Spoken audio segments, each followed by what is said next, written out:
രാഷ്ട്രപതിയുടെ വാഹന വ്യൂഹം പ്രമാണത്തിൽ നിന്ന് പമ്പയിലേക്ക് നീങ്ങുകയാണ്. പമ്പ ഗണപതി കോവിലിലെത്തിയ ശേഷമാണ് കെട്ട് നിറച്ച് സന്നിധാനത്തേക്ക് പോവുക. പമ്പാ സ്നാനത്തിനുള്ള സംവിധാനങ്ങളെല്ലാം ഒരുക്കിയിട്ടുണ്ടെങ്കിലും സ്നാനം നടത്തുമോ എന്നത് സംബന്ധിച്ചുള്ള വ്യക്തത നിലവിലില്ല. ഏതായാലും എല്ലാ സജ്ജീകരണങ്ങളും ഏർപ്പെടുത്തിയിട്ടുണ്ട്. എല്ലാ സുരക്ഷാ ക്രമീകരണങ്ങളും പൂർണ്ണമാണ്.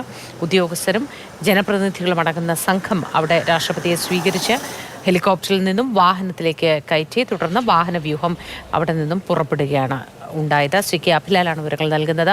അഭിലാൽ, ഇനി പമ്പയിലേക്കുള്ള യാത്രയാണ്. എത്ര സമയം കൊണ്ടായിരിക്കും അവിടെ എത്തുക?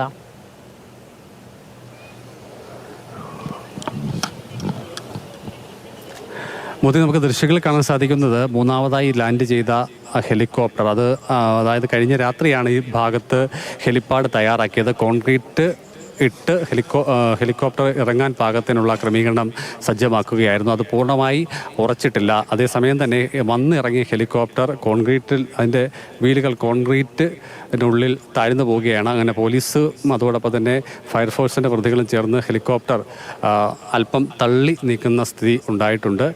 അതായത് പൂർണ്ണമായും ഉറച്ചിട്ടില്ലാത്ത ഹെലിപ്പാഡാണ് എന്ന് തന്നെയാണ് നേരിയ തോതിൽ പ്രതിസന്ധി സൃഷ്ടിച്ചത്.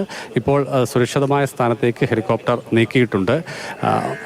ഇനിയും പമ്പ നിലയ്ക്കൽ മേഖലയിലെ കാലാവസ്ഥ കൂടി പരിഗണിച്ചുകൊണ്ടായിരിക്കും മടക്കയാത്ര തീരുമാനിക്കുന്നത്. നേരത്തെ തീരുമാനിക്കപ്പെട്ടത് വന്നിറങ്ങുന്നതും മടങ്ങുന്നതും നിലയ്ക്കലിൽ നിന്നായിരുന്നു എങ്കിൽ ആ മേഖലയിലെ പുലർകാലത്തെയും അതോടൊപ്പം തന്നെ രാവിലെ 11 മണി 12 മണി വരെയൊക്കെ ഒരുപക്ഷെ കനത്ത മൂടൽമഞ്ഞിന് സാധ്യതയുണ്ട്. അതിനാൽ തന്നെ കാഴ്ചയ്ക്ക് പ്രശ്നം സൃഷ്ടിക്കുമെന്നതിനാൽ തന്നെയാണ് വന്നിറങ്ങുന്നതിൻ്റെ സ്ഥലം എന്നുള്ളത് പത്തനംതിട്ട പ്രമാടം ഇൻഡോർ സ്റ്റേഡിയത്തിന് സമീപത്തുള്ള മൈതാനം എന്ന് മാറ്റി തീരുമാനിച്ചത്.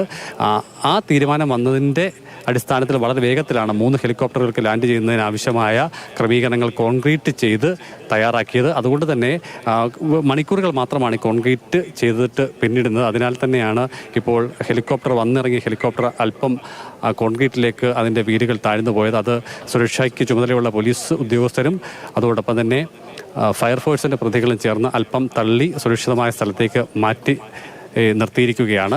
ഒരുപക്ഷെ ഉച്ചയോടുകൂടി അല്ലെങ്കിൽ സന്നിധാനത്ത് ദർശനം പൂർത്തിയാക്കി മടങ്ങാൻ തയ്യാറെടുക്കുന്നതിനോടും അനുബന്ധിച്ച സമയത്ത് സന്നിധാനം, നിലയ്ക്കൽ, പമ്പ മേഖലകളിലെ കാലാവസ്ഥയിൽ കാര്യമായ മാറ്റം വരുന്നുണ്ടെങ്കിൽ മടക്കയാത്ര ഒരുപക്ഷെ നിലയ്ക്കൽ നിന്ന് ആരംഭിക്കാനുള്ള സാധ്യതയാണ് ഉള്ളത്. അങ്ങനെയാണെങ്കിൽ ദർശനം പൂർത്തിയാക്കി വാഹനത്തിൽ പമ്പയിലും പിന്നീട് നിലയ്ക്കലും എത്തിച്ചേരുന്ന രാഷ്ട്രപതി ഹെലികോപ്റ്ററിൽ നിലയ്ക്കൽ നിന്നും തിരികെ തിരുവനന്തപുരത്തേക്ക് പോകാനുള്ള സാധ്യതയുണ്ട്.